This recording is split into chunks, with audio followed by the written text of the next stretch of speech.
Let us take a look at the four core emotional needs. Number one is safety. So when you feel fear or anxiety, your body is seeking safety. The next emotional need is connection. We come from a collective culture, so that connection is very important. However, when we're healing, I see in my experience that we're very hyper individualistic when it comes to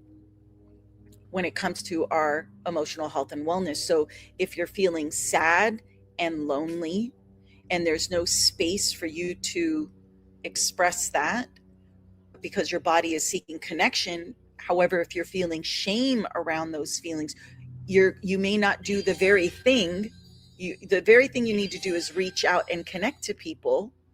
Yet what happens is you're going to suppress further. The third emotional need is boundaries. So, where are my angry folks? Those that are angry.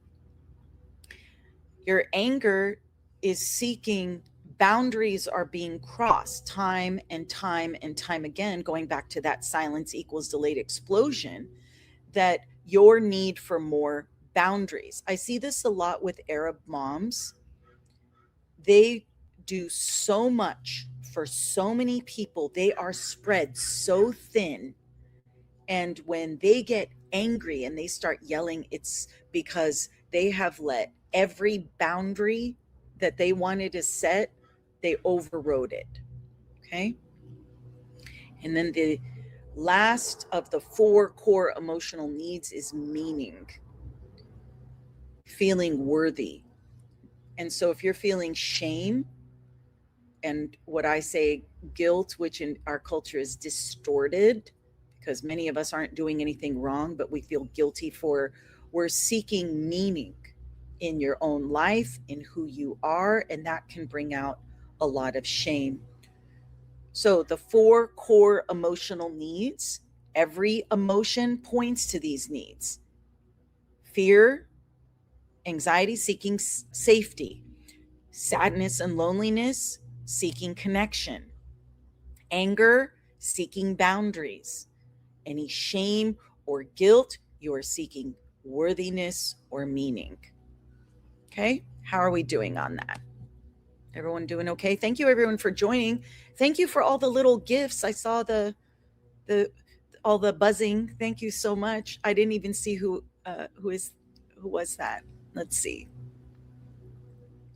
All right. Any questions so far on the four emotional needs? So even if you took, if you're feeling anxious and you can identify, okay, I'm seeking safety. So where are the places you need to seek safety? So if you're feeling anxious at a family gathering and you have some fear coming up of that judgy auntie in the corner, seek safety by sitting next to the cousin or the aunt that makes you feel safe, or seek safety by doing the dishes or going to another part of the house, or seek safety by leaving, right? Sometimes, and I know culturally it is not okay for us to leave a family gathering too early.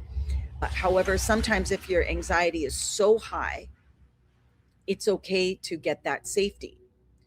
An example, if you're feeling sad and lonely, many times we're in huge groups of families and there's so many people around us, yet there's this profound loneliness we feel inside, or intense sadness, because maybe you see the cousin Joseph and her lulant, or you have your cousin el doctor el bohemi, and then you're feeling this sadness because you may not be being seen for your accomplishments or for what you're doing.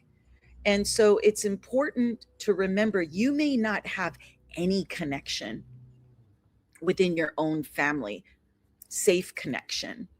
And so, where can you connect outside of those environments? When you are angry, it's about boundary setting. So, I know we override the boundary. For instance, if you don't want to do something, more often than not, we are not allowed to say no. Anybody allowed to say no to your Arab families? Anybody? You are given permission to say no to an event. You're given permission to say no to, uh, let's see, to maybe making ekel for, or bringing something or paying for something. Are you allowed to say no? Mira, how are we? Anybody? Nobody has anything? Yes, No? Yara says no. Yeah, we're not allowed to say no. So, Parents. yeah, everything was forced. Thank you, Hidden Hanks.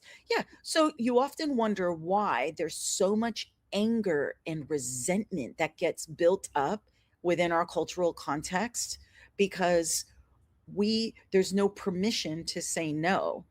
Now, I can go even deeper on the larger contextual and structural issues around how we can't even say no to our governments. We can't say no to oppression. We can't say no to a lot of things. And so we feel this powerlessness.